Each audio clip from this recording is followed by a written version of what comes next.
Welcome back my YouTube channel all students study. आज हम आपको पढ़ाएंगे बहुत ही इम्पोर्टेंट प्रमेय जो आपके बोर्ड एग्जाम में कई बार पूछे जा चुके हैं और ये बोर्ड में बार बार पूछे जाने वाला ही एक ये ऐसा प्रमेय है जिसे हमें आपको बताना अति आवश्यक है। अब ये बोर्ड परीक्षा में आता है क्या है, प्रमेय क्या है कि एक ही चाप द्वारा वृत्त के केंद्र पर बना कोण उसी चाप से वृत्त की परिधि पर बने कोण का दुगना होता है। इसे हम शॉर्टकट संक्षेप में समझा रहे हैं कैसे सिद्ध करना है। देखिए, हमने ये पॉइंट ले लिया ए और यहाँ लिया बी, ये हमारे दो चाप हो गए। देखिए, वृत्त के परिधि पर किसी दो बिंदुओं के बीच की जो चाप की परिधि की लंबाई यही चाप होती है। इसी चाप के द्वारा हमने यहाँ केंद्र पर इसके एंगल बनाया और फिर केंद्र से ये एंगल हमको प्राप्त हुआ ए बी चाप, और इसी ए बी चाप से हमने इसके परिधि पर एक एंगल बना दिया। ये है, इसका नाम सी दे दीजिए। ए ओ बी केंद्र का कोण है, ए सी बी वृत्त के परिधि का कोण है। ये आपका है। अब प्रमेय हमें यह सिद्ध करना है कि केंद्र वाला कोण इसका डबल होगा। यानी सिद्ध क्या करना है, इसको हम नोट कर देते हैं।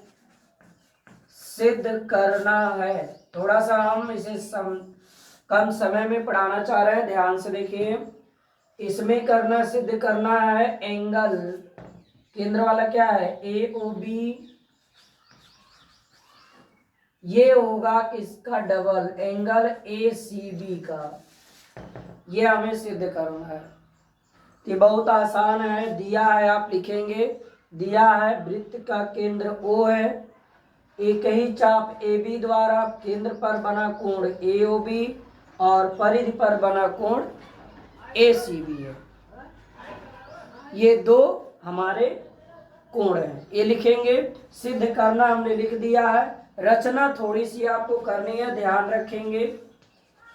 रचना में क्या करना है, इस O से C को ज्वाइन कर देना है और ये OC को बढ़ाते हुए आगे की ओर एक लाइन खींच देनी है, यहाँ M पॉइंट मान लेनी है। इस क्रम में हमको देखिए, अब हम इसमें क्या करना है, इस एंगल को डबल दिखा देना है। इसका ये दूना होगा, सी का दूना होगा ओ, ठीक है। ये आपका सी एंगल इसका आधा होता है। इसे सिद्ध करने के लिए सबसे आसान चीज है, आप ध्यान देंगे। एक आपके पास दो ट्रायंगल बने हुए हैं, एक ट्रायंगल ये पहला और ये दूसरा, ये दोनों ट्रायंगल को ध्यान से देखना है। इन्हीं दोनों ट्रायंगलों से सिद्ध करना है। सबसे पहले ध्यान दिया जाए ये कौन सा ट्रायंगल है, मैं इसे शॉर्टकट बताना चाहता हूँ, बहुत ज़्यादा समय नहीं लेना है। ये कौन सा ट्रायंगल है, देखिए ये भुजा और ये भुजा इसकी बराबर है। त्रिभुज ए ओ सी में यहाँ लिख दिया जाए। रचना आप लिख लेंगे, मैंने बता दिया। लिखेंगे उपपत्ति प्रूफ में त्रिभुज ए ओ सी में, ये त्रिभुज आपका कौन त्रिभुज है, आप देख रहे हैं दो साइड बराबर है। ये बराबर इसके होकर कि वृत्त की त्रिज्याएं हैं, तो OC बराबर OA, ये भुजा बराबर है, तो ये त्रिभुज कौन सा हो गया, समद्विबाहु द्विभुजा बराबर। तो ये कोण इसके बराबर होंगे, बराबर भुजा के सम्मुख कोण बराबर होते हैं, AO के सामने C और OC के सामने A, तो कोण ये क्या होगा, बराबर होगा, आपको पता है। और आप एक चीज और जानते हैं, इस त्रिभुज का ये बहिष कोण है, इसको मैं क्या करता हूं, इसको जो है मैं y दे देता हूं, ठीक है, और इसे x मान लिया। अगर ये x ये y बहिष कोण, तो आप जानते हैं किसी भी त्रिभुज का, अगर मान लीजिए कोई त्रिभुज है तो इसका अगर ये बहिष कोण है, तो ये बहिष कोण अगर यहाँ 1 है और ये 2 है, ये 3 है, तो एंगल 3 जो होता है, ये बहिष कोण सुदूर अंतः कोणों के योग के क्या होता है, बराबर होता है। ये ध्यान में रखना है। तो सिमिलरली इसी रूल से हम क्या करेंगे, यहाँ पर मैं लिखूंगा एंगल यम, नहीं सॉरी ये y है, एंगल y इक्वल हो गया क्या, angle x plus x, angle x plus angle x, यानी आपको मिल गया एंगल y बराबर 2 एंगल x। इक्वेशन फर्स्ट संक्षेप में समझ लीजिए। पुनः हम लोग लेंगे त्रिभुज यहां से BOC में, BOC में यही सिस्टम करना है। यहाँ भी समद्विबाहु त्रिभुज, ये भुजा इसके बराबर है, तो आप क्या करोगे, इसको मान लो, या भुजा आप कुछ मान लीजिए, इसको एक्स एक्स मानो, इसको एक्स डैश मान लो, एक्स डैश, तो ये एंगल हो गया। अब यहाँ भी बहिष कोण ये बन रहा है, ये वाई डैश मान लीजिए, तो वाई डैश बराबर x dash plus x dash होगा।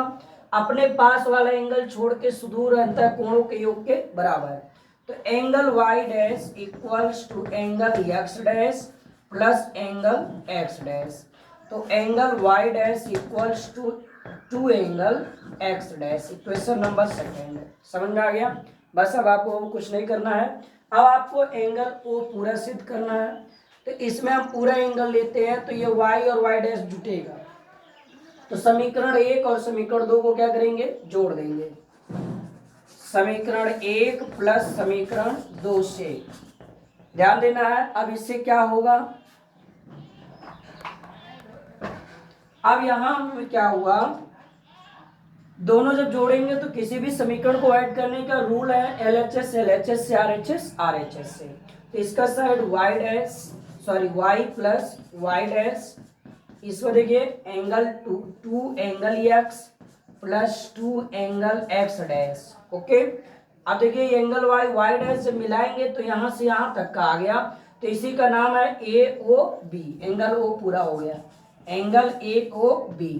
फिर यहाँ 2 हम कॉमन ले लेते हैं, एंगल x और एंगल x डैश, x ये है और x डैश, यानी ये पूरा हो गया। तो यहाँ हो गया एंगल, इसका नाम C पूरा है, तो इसका नाम ACB मैं लिख सकता हूँ, एंगल ACB। तो अब आपको angle AOB equals to angle ACB ये प्रूव करना था, यही हमने आपको प्रूव करके दिखा दिया। बहुत ही इंपॉर्टेंट प्रमेय है, बहुत आसान है, आप इसे ध्यान से देख लिए, समझ में आया होगा। तो प्लीज़ वीडियो कैसा लगा कमेंट शेयर जरूर करें, एक लाइक करिए और दोस्तों के पास शेयर जरूर करिए, और यदि चैनल हमारा अच्छा लग रहा है तो सब्सक्राइब कर लीजिए, ताकि आपको जो है जब भी हम वीडियो अपलोड करें तो तुरंत नोटिफिकेशन मिले और आप उसे देखें, अपने अध्ययन को जारी रखें। फुल वॉच करने के लिए बहुत बहुत धन्यवाद। आपका दिन शुभ हो, आने वाले फ्यूचर में आप डेवलप करें, ये मैं ईश्वर से कामना करता हूँ। धन्यवाद।